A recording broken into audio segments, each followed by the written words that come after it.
to have with us from Dark Shadows, Sharon Smyth and moderating John Bishop. Come on up,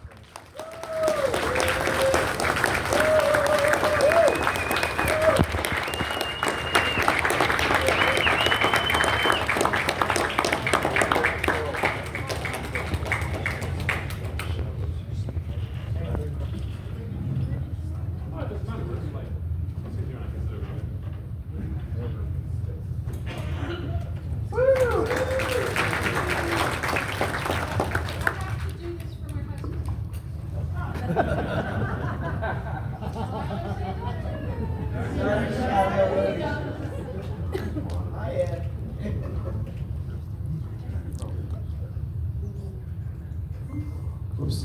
Testing. Who selected that episode? Was you, Michael? That was great. It was a great choice. The two that I really like because you're very stern is that episode, and then when you confront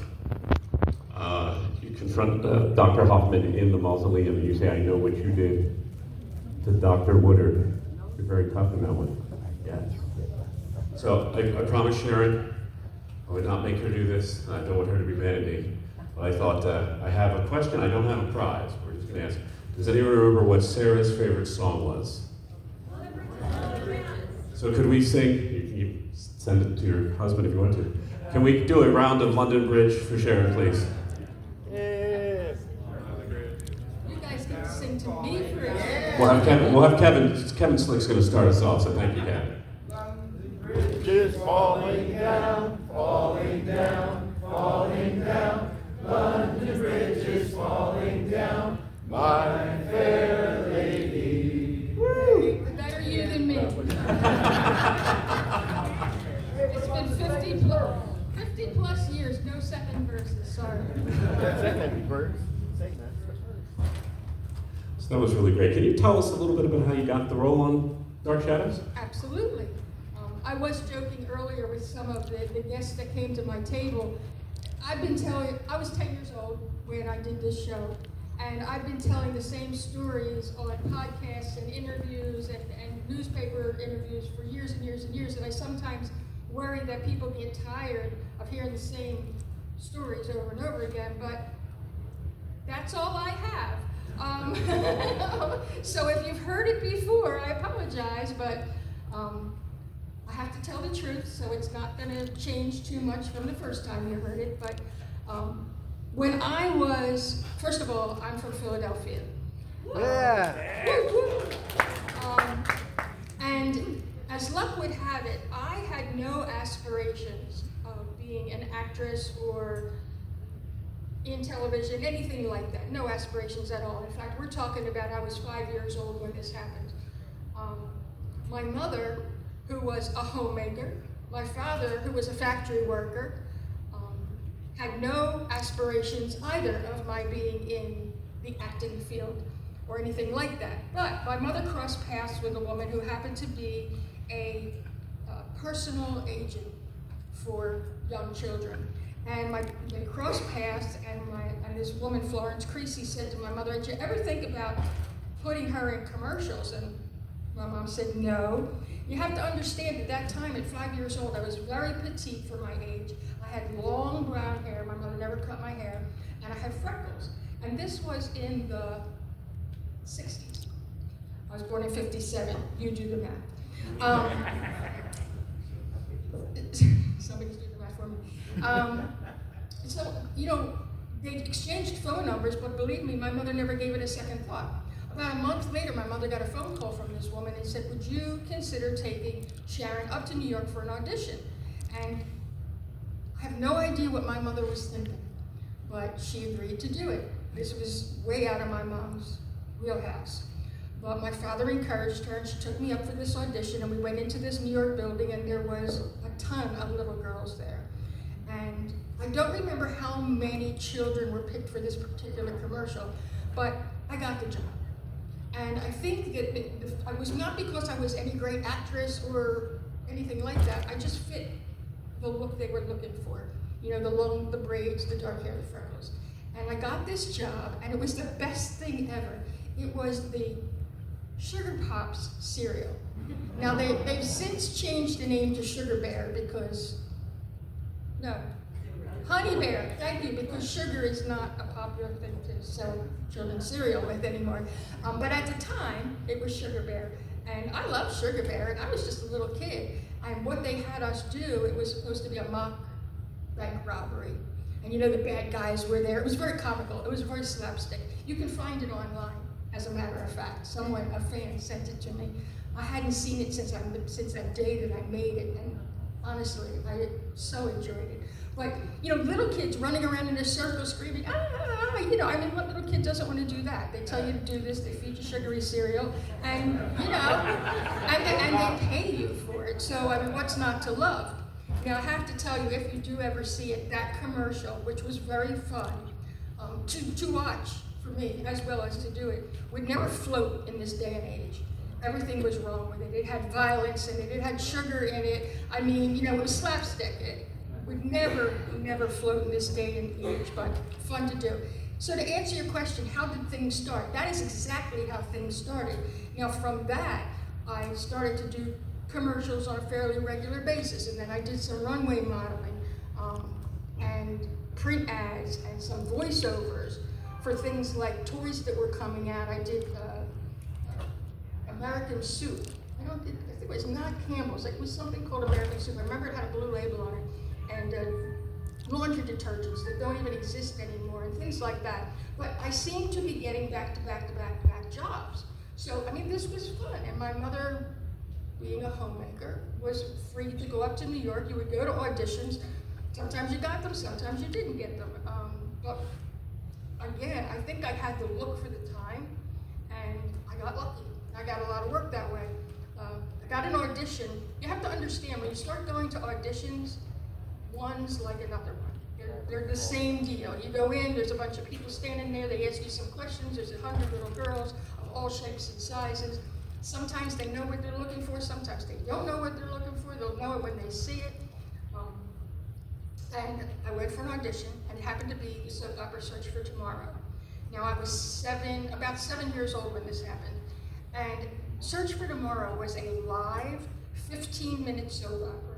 Happened to be one of my mother's favorite soap operas. I think it came on at 11:30 to quarter to 12 or quarter to 12 to noon, but I remember that was Mom's routine. So she was thrilled to death that I got this. The character's name was Susie Carter, and I was the adopted daughter of a nice couple, but I had asthma.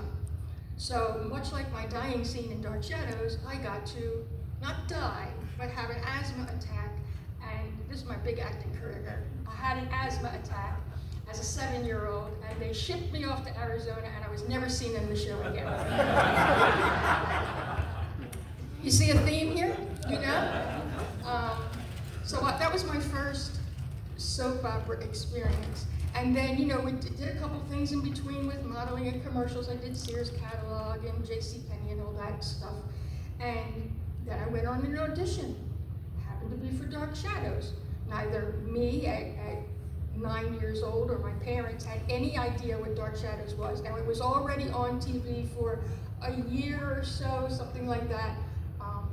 Already had a following, but it was out of our wheelhouse. We didn't know anything about that. So we went on the audition, and there was a zillion little girls there of all shapes and sizes, as usual, and didn't think too much of it. Got a call back to come back another time. Came back in, there were less little girls. Came back a third time, and there was 2. And I happened to know the other little girl. She had already been a ghost. By this time, I knew it was a ghost. Not that made a difference here or there. But the other little girl I knew had already been a ghost on something like Wagon Train or something like that. And her name was Eileen Burrell. And she was very waif-like, very thin, long blonde hair, pale as all. And she's gonna get the part. I mean, come on, you know, I'm like this fresh-faced, prickly, dark hair. Lo and behold, I did get the part. And in retrospect, I sometimes think to myself, maybe the reason they picked me over her was because, in general, I kind of looked a little bit more like Joan Bennett's character, who ultimately would be my mother when we go back in time, Naomi, and kind of like Alexandra Mulkey, who was Victoria Winter, who we ultimately assumed was also a family member. Like, no spoilers here. And Jonathan, he was dark. So I don't know, that's just me thinking maybe that was what they saw that thought that I would fit in. And I've said this a million times. I was not an actress per se. I mean, when you're doing commercials and voiceovers and print ads, you're following direction. That's what you're doing. I never went to an acting class. I never had any formal training. I was just being me. You know, people tell you what to do when you're that age, and I was very compliant. You know, stand over here, do that, look up there, say this, you know, 1 and 2 lines. You do it, and it wasn't hard, it was fun. I'm sorry to disappoint, I have no bad stories. No horrible, awful things that I'm gonna write a book about. There's nothing like that. All of my experience in the business was good. Nice people, treated well. I have nothing bad to say. I'm sorry to say, but some people feed on that. They're like, tell us you were abused. I was not abused. Tell us your mother was a pushy stage mother. She was far from it. She was not at all. In fact, after Dark Shadows, well, I did say I got the part, whatever, and the rest is history. But when Dark Shadows was done, when that storyline was done, life went on. I still didn't really think of Dark Shadows as being anything more than just another project that I worked on, whatever. And after that, I did a few more commercials, a little bit of modeling. But I was on the show, I turned 10 while I was on the show. And by the time that I was 13 years old, I had a bad attitude. I was a cranky, hormonal teenager. And I just said to my parents, I don't want to do this anymore. I don't want to eat what they want me to eat. I don't want to smile when they tell me to smile. I don't want to go up to New York. I just don't want to do this anymore. I want to be normal. I want to go home to Philadelphia. I want to hang out on the corner with my friends. And she went, okay. That's how pushy my mother was, And my father was like, if the kid doesn't want to do it, the kid doesn't want to do it. It was a great experience. Life goes on, So that was the whole substance of my whole career, Reader's Digest version. I didn't do anything for years. And I guess I was about 25 years old. I'm going past your question, aren't I? I'm sorry. My husband will tell you, hand the girl a microphone and just go get a cup of coffee. I'm sorry, I don't get out much, no, I'm kidding. What was I going to say?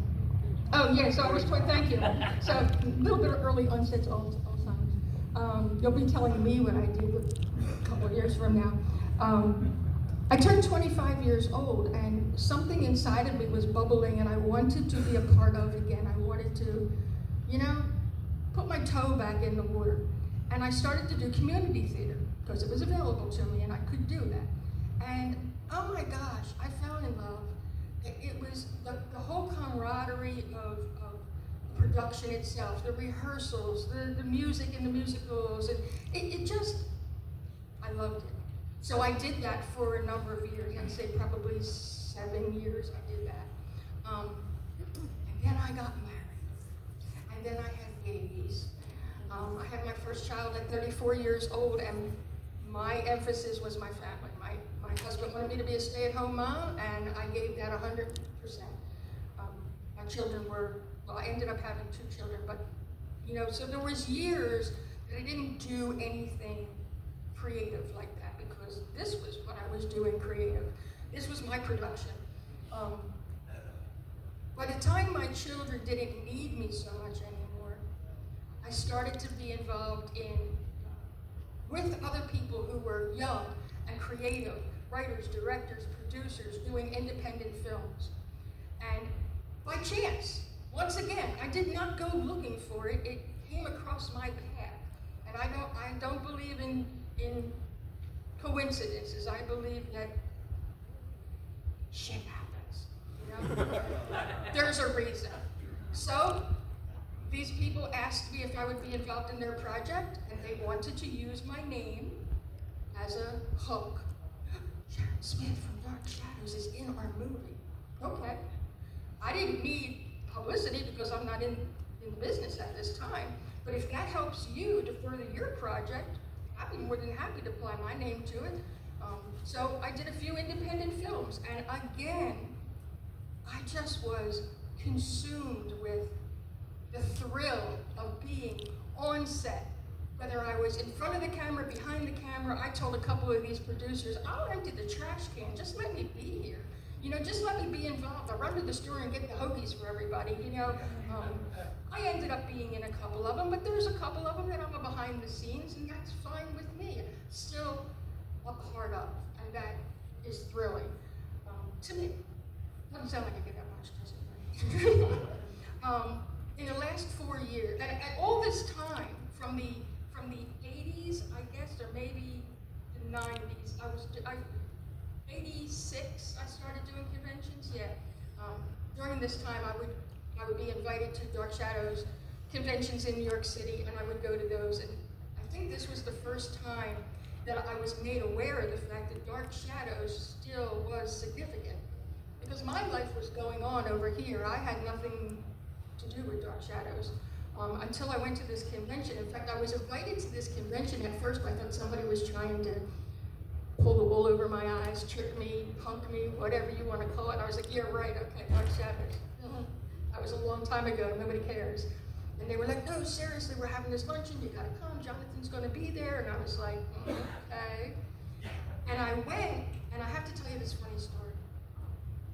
When I went in, there was a lot of people milling around. Jonathan wasn't there yet. And I walked in, it was an Italian restaurant, and they told me where the party was in the back. And, you know, there was probably, I don't know, 50 people there, whatever, I'm not sure. And the lady that was in charge said, the table up front is for actors only from the show. You can sit anywhere else. And I said, okay. So I walked up the side and I went and I took a seat at that table.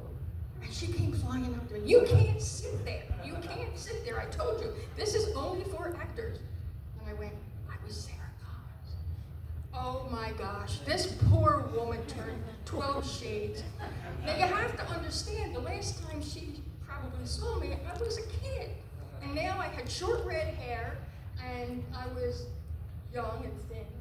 And, you know, I don't know, I wasn't 30 yet, I was in my 20s, but whatever. So it was obvious the poor woman had no clue. In fact, I had gone to the ladies' room before I went in there, and there were people in there talking about the actors at Dark Shadows. They had no idea who I was, which I think is awesome. I love that. I can't do that anymore now. They all know, oh, that's that lady with the white hair. You know, I kind of stick out like a Q-tip. But so yeah, I mean that's been my experience up until now. I love to come out. I don't do it that often anymore because the last 4 years I've been 100% caretaker for my husband. He became disabled, and it's just been a nightmare. But again, my priorities are personal ones, and at home is the priority, which I have no qualms about at all. That's the way it's supposed to be. But when I get opportunities like this once in a while to come out and be reminded once again that Dark Shadows' longevity and the fans' loyalty is unmatched. I mean, we're talking 58 years since I was on the show. Like, that's crazy for an afternoon soap opera, half an hour soap opera. Dark Shadows, there was over 1,200 episodes. I believe it's 1,225, but don't quote me on that. Is that close enough? Yeah. I always just say over 1,200. It was the first soap opera ever to be, what's the word? Syndicated. Thank you very much. It's getting past my bedtime. To be syndicated. The first soap opera ever that I'm aware of that was put out on VHS tapes. I mean, right from the beginning, Dark Shadows broke a lot of barriers, crossed a lot of bridges, did a lot of things that people thought were a little crazy. But sometimes a little crazy is a good thing, which is why I'm still coming out. but no, I mean, I love to come out and meet new people, and I've met college students that have just started watching Dark Shadows. I've met third generation people that their grandma was an original run home from school to watch Dark Shadows. Even the 91 series that was good, just didn't last very long. And the Johnny Depp movie, which I have my own personal opinions about that we can talk about privately. All I can say is it's not my Dark Shadows. But anyway, even that brought attention. You know, some people went because it was Johnny Depp or whatever, and I heard conversations where they would say, you know, somebody said this is based on something else, you know, like something that was on TV, and I go, oh yes. I said, go to your library, rent out a couple copies, and trust me, you will get hooked. Yes, it's a little dated compared to what we're used to, but trust me, the writing is excellent. Even the characters, actors, I mean, they put their all into this. You have to understand, this was the next best thing to live. This was what they called live to tape. There were no do-overs. You know, it was too expensive to stop and try to do it again. You kept going. You made a mistake, you kept going, which is why there are blooper films now, just for Dark Shadows of snafu things that happened that I feel give it that extra warm, cozy feeling. You know, it's like, it's not perfect. No, it's not perfect, but it's damn good. The scenery. I mean, Tomasoff, is it Tomasoff, correct? I mean, what he did with the scenery, I was there. I know what it looked like. The studio was very narrow, very long, and they were sets after sets after sets with nothing but a wall between them. You went from a foyer that looked, you know, glorious to a study, to a cemetery, to a bar. Like, they were next to each other, but you would never know that. I saw it, I was there, I tripped over it, like I know what was there. But even when I watch it, knowing what I know and knowing the ending to plots and the behind the scenes and all that, like I'm still sucked in by it. You know, I mean, it's, oh, what's gonna happen? Oh my gosh, and then draw things out. You know, and I mean, it's not today's standards, but it works, it works. Come on, it works, you guys are here, you know? And that ensemble of actors and actresses that were on Dark Shadows were handpicked.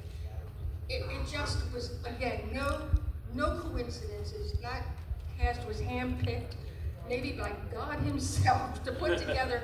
You had newbies there that were just coming out of acting school. You had stage theater professionals there. A movie star, I mean, Joan Bennett was the real deal. She was a movie star from the get-go. The combination of actors and what they each brought can never be duplicated. I'm headstrong about this. People talk about reboots and redos and yada yada.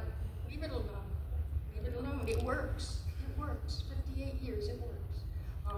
I talk way too much. I'm sorry. I get pumped. I mean, it's just, this is amazing to me that people care. You know, it's something, and believe me, it's never been about me. I am truly blessed to ever have stumbled into being a character on this iconic show. I mean, who knew? So yeah, I'm still reaping the benefits, not in cash, by the way. So my table's out there, $20, I give you my signature. I'm kidding, that's not why I'm here. But I mean, this is such a joy to me, you know, that, oh my gosh, I had a little piece of this. How cool is that? So yeah, do you have any more questions for me, or did I answer you? I believe there's some questions out here. Does anyone have a question? You actually answered all of my questions, so thank you. Made it easy on me. And that was the Reader's Digest version. No, it was great. Any questions? Ah, here we go, right here. Hi there. The music in the show, now when they were videotaping the episodes, was that music playing in the background? No, unfortunately, I didn't get the ambiance of the whole thing. People have asked me, you know, things like, are you scared? It was so eerie, blah, blah, blah. I didn't get the lighting. I mean, from my perspective, excuse me, I didn't get the lighting, I didn't get the music, I didn't get the whole storyline, you know, melded together where I wasn't following. I went and did my part, you know, so, no, unfortunately. But speaking of the music, I mean, I want to say Stephen Colbert, that's not right. I know, Bob Colbert. I told you, I'm getting old. Phenomenal music written for that show. And again, like I had said earlier, the set design is just incredible for that show. And you know, this show was on a limited budget.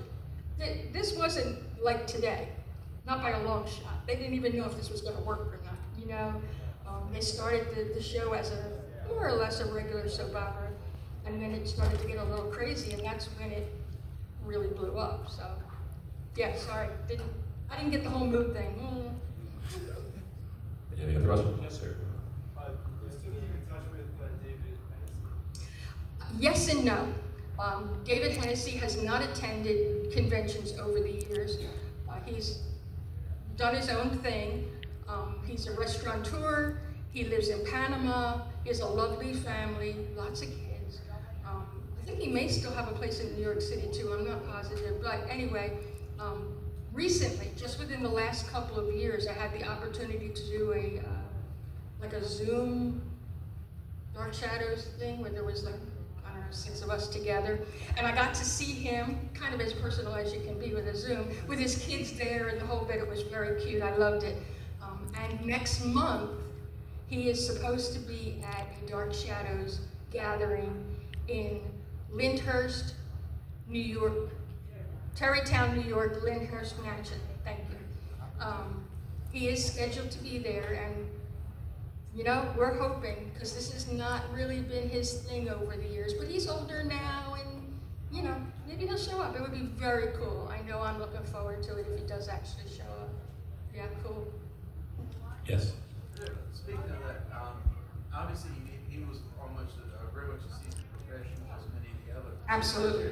Most everybody knew was beautiful.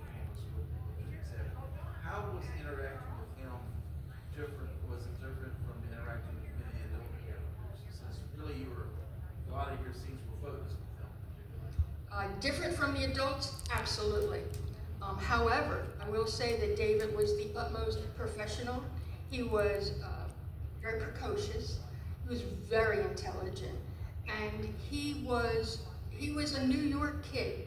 And by that I mean he was very independent. You know, there were plenty of times when his mom would drop him off at the studio and do whatever she was going to do, and then he would just like kind of have the run of the place. And you know, he did his job. He knew everybody's lines. He didn't just know his lines. He knew everybody's lines. He would help everybody out, the adults included. So yeah, I mean, he was more mature than me, not adult, but more mature than me. I was a mush. I was a little kid doing what I was told to do. But it was fun to work with him because he was a kid. He was my peer, more or less. David's a year older than me, and we got along great. But my mom was very protective of me. If I wasn't on set or in the room where we rehearsed, I was in my dressing room. I had this little closet dressing room. It was so cute. Mom said, you do schoolwork and you color and you whatever. You don't run around. This is not that. This is a job, you know. So she was very protective. I did not have to run the place, you know. But when we were together, you know, there were occasions, and yeah, he was fun to work with. And you know, with regard to the adults and how they worked with me personally as a child, my experience was nothing but good.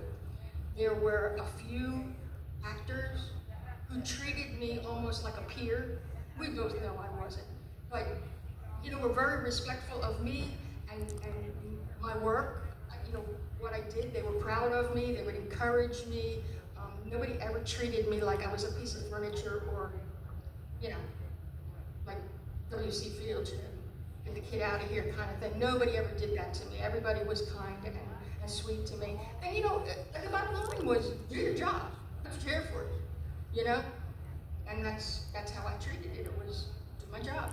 I had fun doing it, you know, but still, I mean, you were told what to do and you did it, and that's not a bad thing, you know? So I hope that answered your question. And I believe Ron has a special announcement he would like to make. Uh-oh, they got the hook. They're throwing me off the shelves. Here it comes. Sharon, we're so happy to have you here. We wanted to present to you some chocolates that are made locally, really beautiful fine chocolates. Sharon Smyth and Monster Bash. We're so happy to have you. Thank you. Fantastic.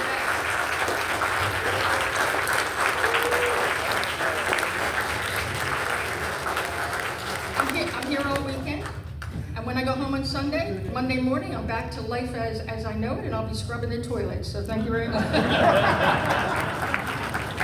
Sharon Smyth at Monster Red.